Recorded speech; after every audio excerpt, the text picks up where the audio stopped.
I had this one director that put me in all of her movies. She's actually become a pretty good director now. Who? Susan Johnson. I did a lot of her films, and this one guy who kept putting up plays, I always acted in his plays. And then at a certain point I was like, I'm just not an actor. I think I'm a writer. So I kind of came across it that way. Bert and I talk about this a lot.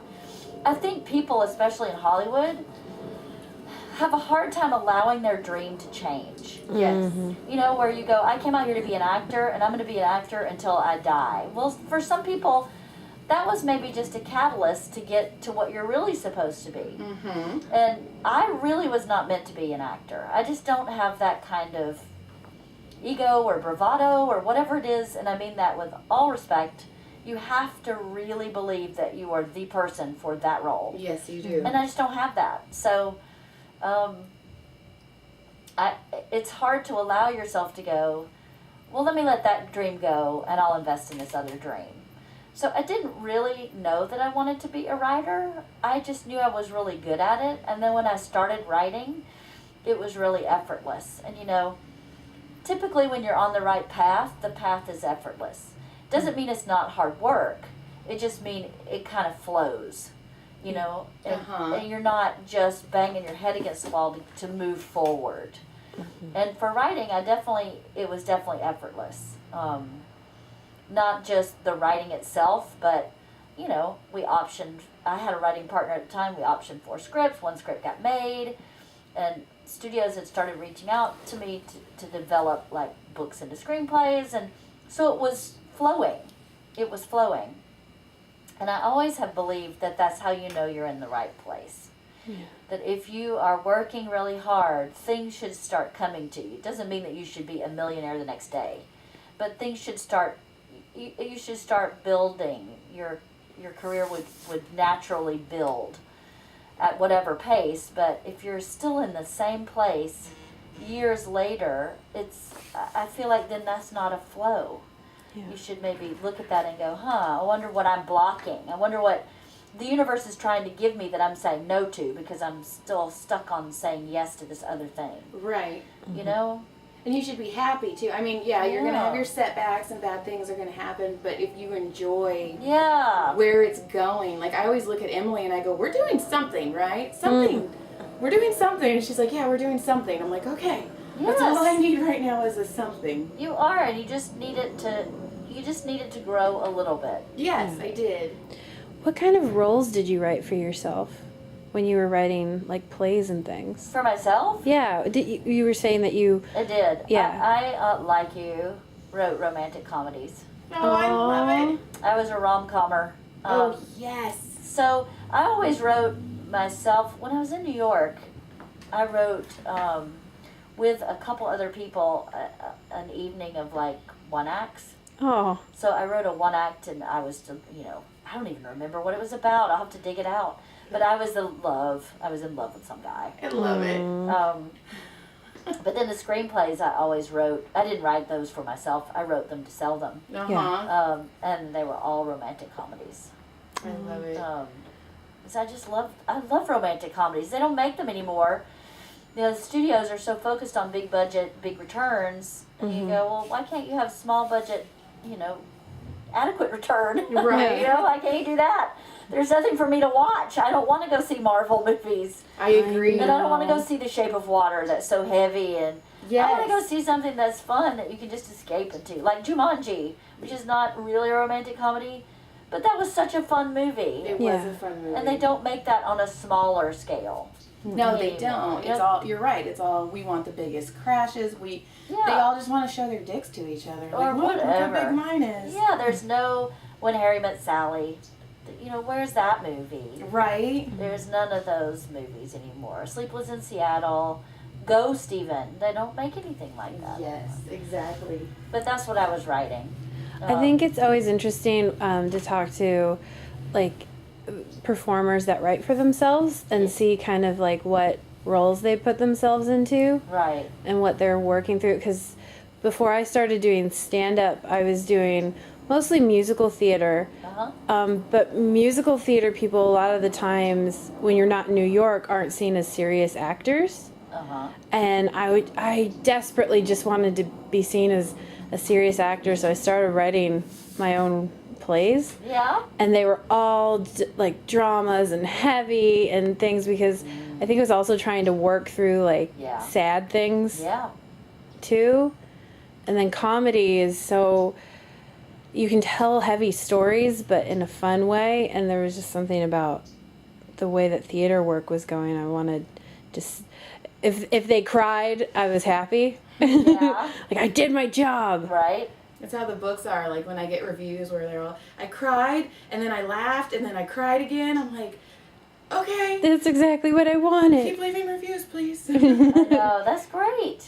It's fun. Now, I forgot to ask, and normally I ask in the beginning of the podcast, have you ever broke anything? I know. I thought you were going to ask is, do you have any places I should focus on? Right, I know. Bad massage therapist right now. Thankfully, she manifests her knots very easily. Like, your shoulders, your low back was like, hey, work on me. I'm like, okay, gotcha. Yeah.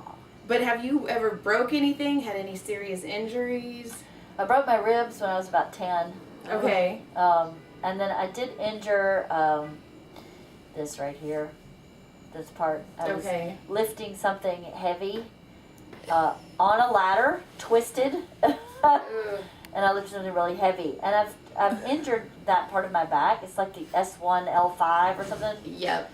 And I can't really get it fixed. I'm seeing a chiropractor regularly now, and it's a lot better. Good. But you were all in its business earlier. I was. Yes, you were. And then I've always had neck problems. And I didn't realize this until I went to this same chiropractor who did an x-ray. I have a deformed vertebrae in my neck. Okay. And I put my pain goes in my shoulder. Yes, it does. In my left shoulder. I felt it. So, and that's been bothering me lately. It kind of ebbs and flows, where I'll go years where it doesn't bother me at all, and then I'll have like 6 months where it hurts every day, and I don't know why. I don't know what I did to it. But that's kind of all.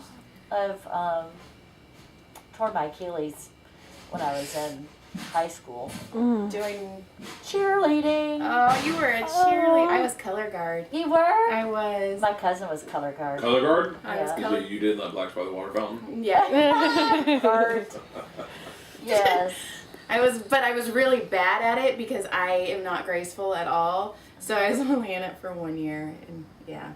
And then I passed out at band camp, and then they were like, "Yeah, you should come back." Because it's so hot there, right? And I locked my knees. Oh no. But I passed out on the grass, and then when I woke up, this female band director's like, "Are you pregnant?" And I'm like, "How long was I out?" Oh my God. Well, what did you do to me? Right? Was I raped while I was out? Rosemary's Baby? Like, right? What's going on? Is this The Handmaid's Tale? Right. Oh. I was a junior in high school, so I was still a virgin. So I'm all, why am I pregnant? Why is that the first question you would ask me? I was so confused. And I'm like, why am I on the ground? Oh, that's crazy. And that's when they're like, yeah, color guard probably isn't for you. I'm like, probably not. Well, I do have some crazy massage story. Oh, I love it. I've talked about it on my podcast before, so you may have heard it. But I had terrible headaches growing up. Really, really bad headaches. I used to pull my hair to try and get relief from my headaches. So one Halloween, I went to this Halloween party, and there were psychics in these tents. And I walked in this one tent, and the psychic went, "Ooh, you have really bad headaches." I said, "Yes, I do." She goes, "I think I know somebody who can help you." And she gave me this guy's number. So I called him. He's a massage therapist and a Reiki master. Okay. And so I walked in the door to his place, and he goes, "Ooh, you have really bad headaches." I said, "Yes, I do." He said, "Ooh, you have a lot of issues with your mom." And I went, "Yep, I do." And he said, "Well, I think I can help you, but you're going to have to come see me once a week for like 6 months. And then we'll kind of start weaning you off of it from there." And I did that. He did some insanely intense deep tissue, like almost Rolfing, but not quite, on my upper back and shoulders, like under my shoulder blades in particular. And the headaches were gone. They've been gone until I started getting into perimenopause. And now I have a lovely hormonal headache one day a month, like 48 hours before my period. So I know that has nothing to do with my neck and back. Right, it's all hormonal. It's all hormonal, but he totally got rid of it. That's awesome. The massage was awful. It was so painful. I've done those. And I mean, I'd have to breathe through every pressure point because I would be almost crying. But he told me my muscles under my scapula had crystallized, whatever that means. Yeah, And there were just huge, hard knots. So it just took forever for him to get them out. To break them up, yep. It was awful, but good, but awful. It was really painful. All right, I'm going to flip you over. Okay. That's my big massage story. That was a good one. All right. Wait, when do I get my massage? Next. It's not for you. You're next. This is just for me. This is just for me. It's just for me. I was letting you finish whatever you were doing. I'm just waiting. Are you just online? Oh, Mona. Baby. You're Kelsey very Cook has good a at new this. web series on all things comedy. What? Who did what? Kelsey Cook? Yes, it's where she plays foosballs with comedians. Who's Chelsea Cook? Kelsey Cook. Kelsey Cook. She worked with me a couple times in Portland and different places. Very funny comedian. Is that our Kelsey? No, that's Kelsey Lane. Oh, okay. Kelsey Cook, we know that. What is Kelsey, that? blonde lady. She just did her album release at the store. What's the fingers? I was telling you, it was 40 minutes, but Oh, okay. we'll do that out loud then. I was like, why are you fingering me right now? I don't understand. I do this. Anyway. All right, hang on. Let's watch this real quick. Yeah. What are you watching? Having a run here today. Rogan. Yesterday. Oh, Who's fuck off. that? On about a Rogan. half run through the hills with young Marshall May. Marshall, say hi, buddy. You're really good at this. Thank you. Today we're getting after Thank you. it. Gotta make up for lost time. All right, Shafir got Hey, why don't you put your headsets on if you're gonna watch? I'm watching this and it's spin classes. I know, but you're interrupting their podcast. It's rude. yeah, we're gonna talk about me. It's rude. No, we're gonna talk about me, and this is what we're talking about. Then play it when it's your turn. Oh, I see what you're doing. You're rude. It's rude. Thank you, Joe Rogan, for making a guest appearance on the podcast. So tagging him in. No. Dropped in while I was massaging LeeAnn. It was amazing. October. He ran all the way here. That would be funny though. I was thinking like every time somebody walked into that psychic lady's tent, she's all, "Oh, you have really bad headaches." I know, right? They were totally grifting everybody. Yeah, that would have been really funny. I don't think it happened Probably in that not. particular, but that would be really funny. Because I can kind of tell people, I'm like, oh, you're walking crooked, or oh, something's going on with your left side, just by like seeing their gait and stuff. And it freaks a couple people out. It freaks little people out? It freaks the little people out. They, I have to help them on the table. It was really freaky that he said, "Oh, you have problems with your mom." Right, but it was like, because I went to, God, my mother-in-law is super, super into psychics and mediums. So we went, all the girls, we went to this medium, and this chick, she was adorable, but some of the things she was saying was so off. Oh, yeah. She was like, your husband isn't supportive and you need to leave him. And I was like, oh, honey. And it was all broad statements. Yeah. But, and then like my mother-in-law's like, oh, she was really on. I'm like, oh, so you don't think John's supportive of me? He watches the boys while I go do open mics and podcasting. And she's like, well, that's not what she was saying, because it was so broad you could almost interpret it a different way. Right. So, I don't know. Your mother-in-law's into psychics? Oh yes. Yeah. Very much so. She should listen to Susan Pinsky's podcast. Susan Pinsky. Oh, yeah. Drew Pinsky, Dr. Drew. Uh-huh. His wife has a podcast where she has a psychic talk to somebody every episode. Okay. Sometimes two psychics. She'll have one call in and one be live in the studio. And I did that, Bert and I did that podcast, and that woman was a legit psychic. That's insane. Like, okay. She was legit. So the people that are on her show, if your mother wants to go see a psychic, I would look at those people on that show. Right. Because that woman was saying all kind of stuff. She was like, you should be a writer. And I'm like, okay. You're like, should. That's crazy and very specific. And she said a bunch of stuff on that episode.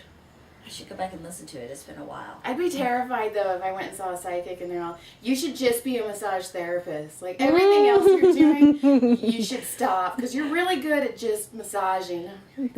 Joy always goes to, like, the worst case scenario, too. Notice that.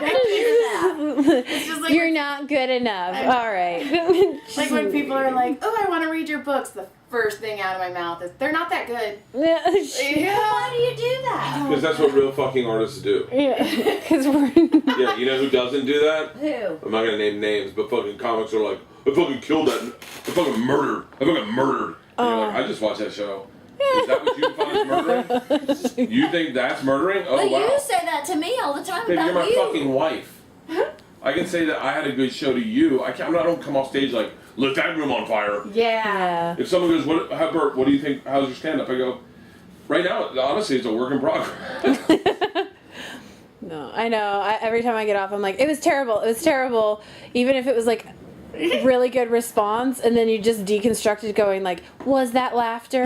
Like, Yeah. Well, just like you, I got off the potluck on Monday.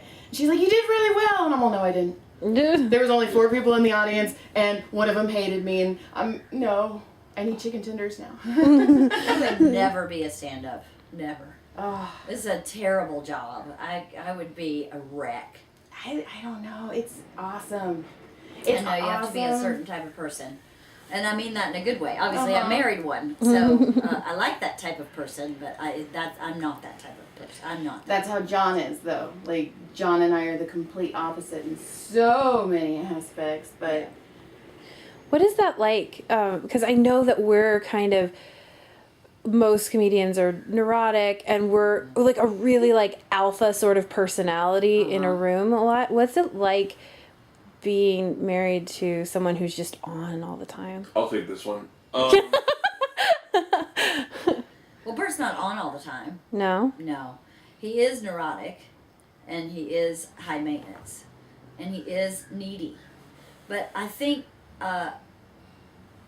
what works in a relationship with someone like that is the partner has to be a whole person and know who they are. Yeah. Because a person like Bert can take you over, right?